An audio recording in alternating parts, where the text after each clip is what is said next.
मान लीजिए, just imagine, आपका फ्रेंड आपसे कहता है चल आज मैं तुझे ट्रीट देता हूँ। आई नो ऐसा कभी होता नहीं है, होता भी है तो बहुत रेयरली होता है, बट उसने कहा मैं आपको ट्रीट देता हूँ, आपने भी अग्री करा। आप गए रेस्टोरेंट में, उसने पूछा क्या खाएगा, आपने कहा बर्गर विद चीज, बट उसने लाके दिया आपको बर्गर जिसमें चीज नहीं थी। अब आपको उस पर गुस्सा तो बहुत आ रहा होगा, मारने का भी मन कर रहा होगा, एक बार तो मन हुआ होगा आज इस पे केस कर ही देता हूं मैं, बट क्या आप उस पर केस कर सकते हैं? ना एक और सिचुएशन देखते हैं हम। आपने एक फूड डिलीवरी ऐप पे ऑनलाइन ऑर्डर किया कि आपको बर्गर विद चीज चाहिए, बट ऐप ने आपको डिलीवर किया बर्गर विदाउट चीज। बट आप क्या इस सिचुएशन में उस ऐप पे केस कर सकते हैं?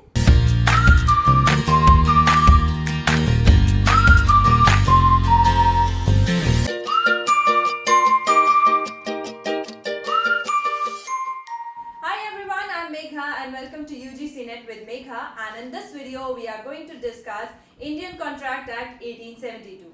So the very first term that you need to understand for this entire act is the word contract. So here we'll take two statements as our base. All contracts are agreements, but all agreements are not contracts.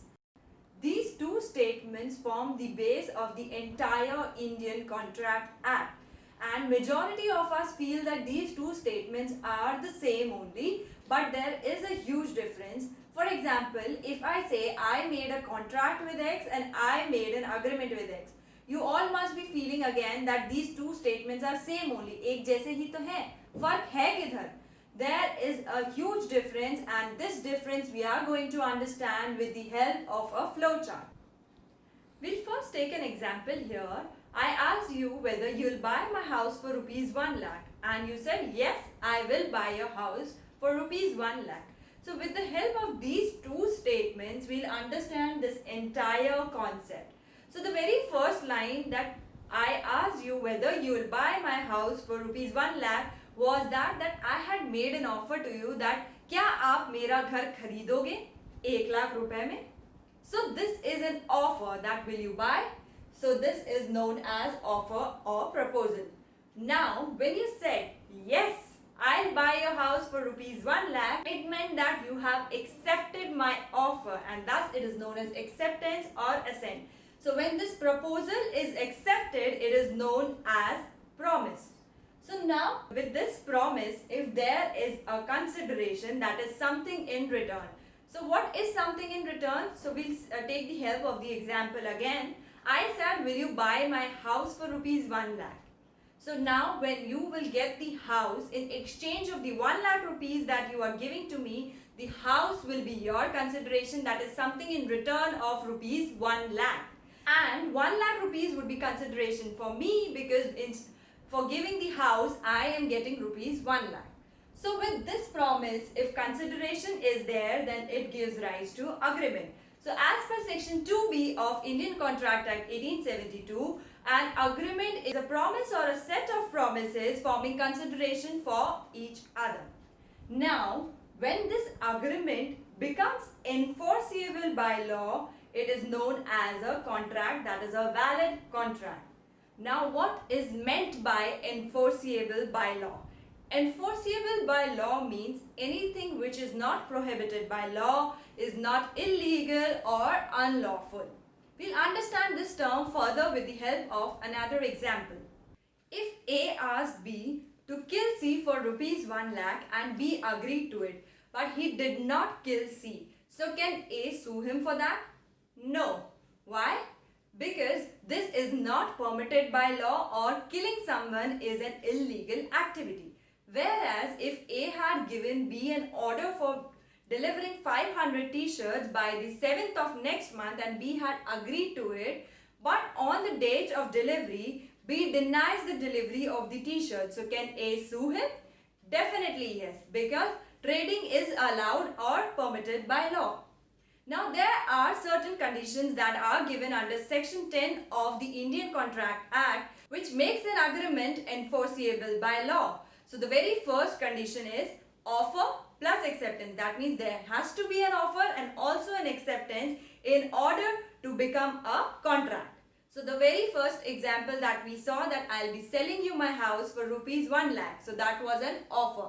When you accepted it by saying yes, I'll buy a house for rupees 1 lakh, so that became offer plus acceptance. So this is the very base of a valid contract, that is there should be an offer as well as an acceptance. So next thing is that there should be a free consent. That means the will of the parties to the contract should be there. That for example, if I put you on gunpoint and ask you to sign the agreement, that is not free will or free consent. I was forced to do that. So it should not be there, that parties to the contract should not be forced to agree to any of the terms and conditions or to the entire agreement. Now the third thing that needs to be kept in mind is that there should be an intention to create legal obligation. That means both the parties should have in mind that they have to create a legal obligation on each other. That means if any one of the party backs out, then the other party has the right to sue the party. Fourth thing that you need to keep in mind here is the lawful consideration and object. That means whatever I am offering should also be lawful, and the consideration that I am getting in return should also be lawful. Example, if I am offering you drugs, then it is not a valid contract and it is also not enforceable by law, because it is not allowed to sell drugs. In the same manner, if you are buying my house but in return you are giving me diamonds which are smuggled, so then this consideration is unlawful, because smuggled goods are not a valid consideration. If either of the thing is missing, that is there is an unlawful consideration or an unlawful object, then the agreement cannot be enforceable by law. The fifth condition that is required to be followed here is that there should be a consideration. That means there has to be something in return. Whether it is adequate or not doesn't matter, but something has to be there in return. For example, if I am giving you my house, then I should also get something in return, be it money, be it another house, or be it for that matter any vehicle. And the last condition that you need to keep in mind is that the parties should be competent to contract. That means a party should be eligible for entering into a contract. Example, a person should be above the age of 18 years, should not be of unsound mind, undischarged, insolvent, etc.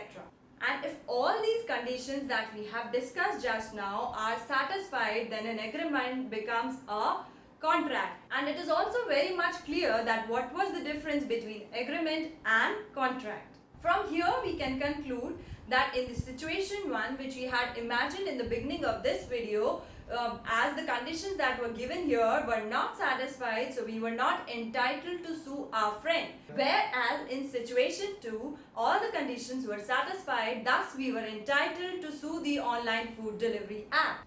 That's all for this video. Thank you for watching the video, and don't forget to like, share and subscribe. And for further detailed online course, visit our website ugcnetwithmekha.com. The link for the website is given in the description below.